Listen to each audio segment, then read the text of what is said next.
Izay ny amin'iny fa atao anatin'ny fahombiazana tanteraka no nikatona ilay hetsika Fermada izay nototosaina tetsy amin'ny kianjany Makity tsy Andohatampenaka ny voalohan'ny volana hatramin'ny 5 ny volana Aogositra lasa teo.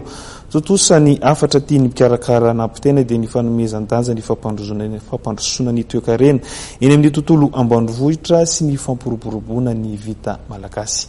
Lova Ramanatsoa sy Christian Rakotondramanga.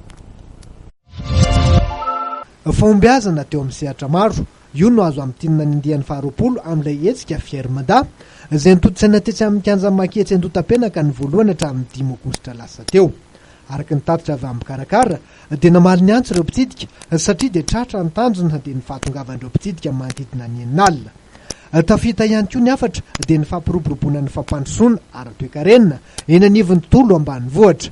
Nahaliana ny olona tokoa ireo akora maro samihafa na ampiratiana sy namity na asa tanana na ara-pambolena na ara-piompiana ny fitaovam-pamokarana ireo masinina lehibe sy ny maro samihafa tsy voatanisa. Nanamarika ny Fermada ihany koa ny fifanaova-tsinita teo amin'ny Andriamatora Rajonaririka filohan'ny hivovonana fimfim-pamaha sy ireo fikambanana tantsaha efa ho fitopolo ho fampiroboroboana trano ny toe-karena eny amin'ny tontolo ambanivohitra.